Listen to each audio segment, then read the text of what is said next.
Football will never be this good again. Not because the players today aren't talented. Not because tactics haven't evolved. Not because stadiums aren't bigger, or money isn't greater. But because football in 2009 existed in a rare moment of perfect balance where emotion, rivalry, identity and purity collided at the highest possible level. And the 2008 0.9 UEFA Champions League stands as the ultimate proof of that lost era. A season where the game felt alive, in a way that modern football struggles to replicate, where every match felt meaningful, every star felt human, and every moment carried weight because this was a time before football became obsessed with algorithms, datasheets, social media narratives, and sterile perfection. A time when teams still represented cities more than brands. When players still looked like warriors rather than influencers. And when the Champions League wasn't just a tournament, but an event that could define an entire generation of fans. And at the center of this perfect storm was Barcelona. A team that didn't just win matches, but changed how football was played.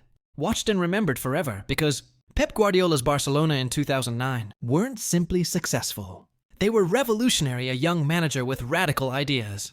Trusting youth, trusting possession. Trusting intelligence over physical dominance.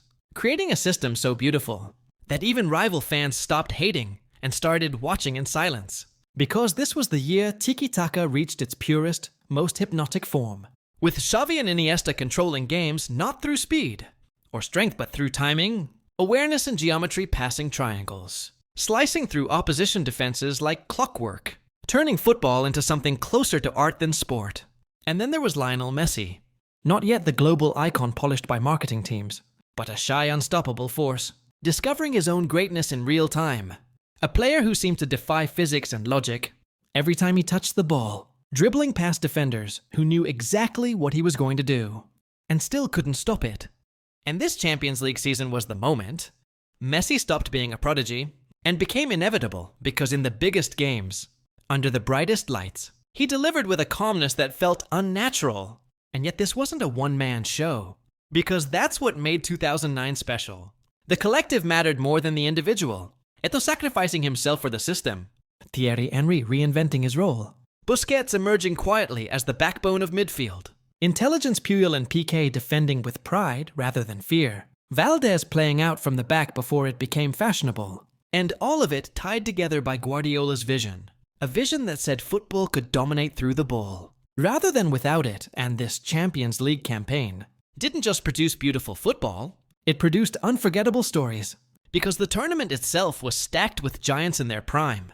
Manchester United were defending champions. Led by Cristiano Ronaldo at his most explosive, fresh off a Ballon d'Or. Sir Alex Ferguson commanding respect across Europe. Chelsea were physically terrifying and tactically ruthless. Bayern were powerful, Liverpool were relentless, and every knockout round felt like a final. Because there were no easy paths, no safety nets, no second chances. And when Barcelona faced Chelsea in that infamous semifinal, football reached a point of chaos and controversy that still fuels debates today. A match remembered not just for its refereeing decisions, but for its emotional intensity. Because it wasn't clean, it wasn't perfect. It was raw, dramatic, and human. Exactly what football should be. And when Andres Iniesta scored that last-minute goal at Stamford Bridge, time froze because that moment wasn't about tactics or statistics. It was about disbelief, about dreams refusing to die. About a ball flying into the net and rewriting history in a single second. And that goal alone could justify why this Champions League season feels mythical. And then came the final in Rome. Barcelona versus Manchester United. The two best teams in the world. Two philosophies colliding. Ferguson's power and pace against Guardiola's control and patience. And from the opening minutes, it became clear that something special was happening. Because Barcelona didn't fear United, they suffocated them, passed around them, dismantled them piece by piece. And when Samuel Eto'o scored the opener, it felt inevitable rather than lucky. And then came the image that defines an era. Lionel Messi, the smallest player on the pitch, rising above Rio Ferdinand to score a header. A moment so absurd it felt scripted. A symbol of how this team broke every rule football thought it knew. And as Messi ran away celebrating, the world watched the passing of a torch. Because that goal wasn't just a goal. It was the announcement of a new football reality. And when the final whistle blew, Barcelona didn't just lift the Champions League trophy, they completed a historic treble. becoming the first Spanish club to ever do so. And in that moment, football reached a peak that felt impossible to climb again. Because this wasn't dominance built on money or shortcuts. It was dominance built on philosophy, identity and trust, and beyond Barcelona, the entire 2009 Champions League felt different. Because of the atmosphere surrounding it, stadiums were louder, crowds felt closer to the players. Rivalries felt more personal. There was less manufactured hype and more genuine anticipation. Because fans didn't know everything before it happened. Social media hadn't spoiled moments before kickoff. Analysis didn't drain magic from surprise. And when something incredible happened, it felt truly spontaneous. And that's why when we look back at 2009, we aren't just remembering goals and trophies. We're remembering how football made us feel. The tension of European nights, the fear before kickoff, the joy that lasted days after a win, the heartbreak that felt personal after defeat. And that emotional connection is what modern football struggles to recreate. Because today the game is faster but colder, richer but more distant, optimized but less romantic. And while modern teams are incredible in their own way, there's a sense that something has been lost along the way. A sense that perfection has been engineered rather than discovered. And that's why the 2009 Champions League continues to haunt football conversations. Cause it represents the last moment where everything aligned naturally. Where talent, timing, rivalry, and philosophy collided without overproduction. And as years pass and football continues to evolve, this season only grows in stature. Because nothing since has felt as pure, as influential, or as emotionally complete. And maybe football will continue to produce incredible moments, unforgettable finals, and legendary players. But the feeling of 2009, the sense that you were watching history unfold, without knowing it would never be repeated, that feeling is gone. And that's why when we say football will never be this good again, it's not an insult to the present.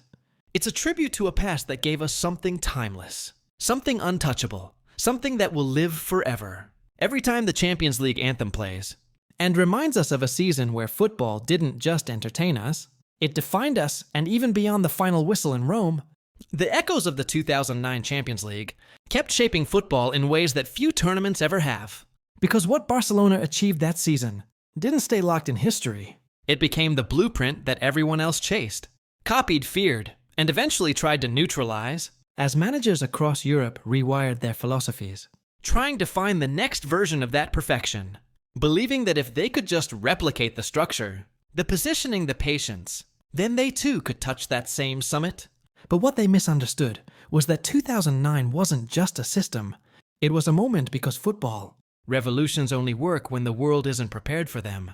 And by the time everyone tried to copy Barcelona, the surprise was gone, the innocence was gone, and the magic had already moved on. And yet for a brief period after that season, football felt like it was living in the aftermath of something legendary, because every European night was measured against 2009. Every dominant team was compared to that Barcelona side.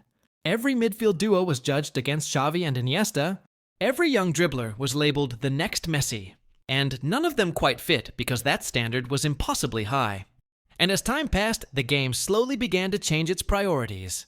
Speed overtook patience, physicality overtook creativity, pressing overtook control. And while these evolutions brought success and excitement, they also moved football further away from the purity that defined that Champions League run. And that's why when fans look back now, they don't just see highlights. They see a version of football that trusted the ball, trusted intelligence, trusted expression, and allowed players to solve problems on the pitch, rather than being constrained by rigid patterns. And that freedom is what made matches unpredictable. Because even Barcelona themselves didn't play like robots. They improvised, they adapted, they expressed, and every game felt slightly different. Slightly dangerous, slightly alive. And the opponents they faced weren't weaker transitional sides either. They were giants at full strength, teams with identity and confidence, which made every victory feel earned rather than inevitable. And perhaps that's the most important difference between 2009 and now. Inevitability hadn't yet taken over football narratives, because today, we often feel like we already know the story before it begins. The favorites are defined months in advance. The talking points are recycled, and surprises feel rarer, but in 2009, chaos still had a seat at the table. Underdogs still believed giants still stumbled, and refereeing controversies. Dramatic goals and emotional swings were part of the experience, rather than footnotes. And when fans argue about the Champions League today, They aren't just debating who was the best. They're reliving the feeling of not knowing what would happen next, of watching matches without a second screen, without instant clips, without endless discourse, telling you how to feel before you felt it yourself. And that sense of discovery is irreplaceable, because football is at its best when it surprises us, when it breaks our expectations rather than fulfills them. And 2009 did that again and again. From Barcelona's dominance to Iniesta's miracle goal, from Messi's improbable header to the sight of United being outplayed rather than outfought. And those images burned themselves into collective memory, because they weren't manufactured moments. They were organic, spontaneous, and unforgettable. And as the years rolled on and technology tightened its grip on the sport, football became cleaner, more precise, more efficient, but also more predictable, more managed, more cautious. And while the modern game deserves respect for its tactical brilliance and athletic excellence, it rarely allows space for the kind of imperfection that made 2009 special, because perfection back then came from risk, from vulnerability, from daring to dominate with the ball, even when one mistake could end everything. And Guardiola's Barcelona embraced that risk without fear, trusting that their way of playing was not just effective, but righteous, and that belief radiated through every pass, every movement, every decision, creating an aura that fans could feel even through a television screen. And that's why when people say football will never be this good again, what they're really mourning is the loss of that emotional connection, the sense that football belonged to the people more than the process, to the moment more than the machine. And yet the beauty of 2009 is that it still exists, frozen in time, waiting to be rediscovered by new generations. Because every time a young fan watches those matches for the first time, they experience that same disbelief, that same admiration, that same quiet realization that they are witnessing something rare. And that's the true legacy of the 2009 Champions League. Not trophies or records, but the feeling it leaves behind. A feeling that whispers what football can be at its very best, even if it may never reach that exact balance again. And maybe that's okay. Because greatness isn't meant to be repeated endlessly. It's meant to stand alone, to remind us why we fell in love with the game in the first place. And as long as the Champions League anthem plays, as long as floodlights rise on European nights, as long as a ball rolls across the grass with hope attached to it, the spirit of 2009 will always be there, hovering just out of reach, not as a challenge to the present, but as a memory that proves football once touched perfection. And for one unforgettable season, it truly felt like the beautiful game had nothing left to prove.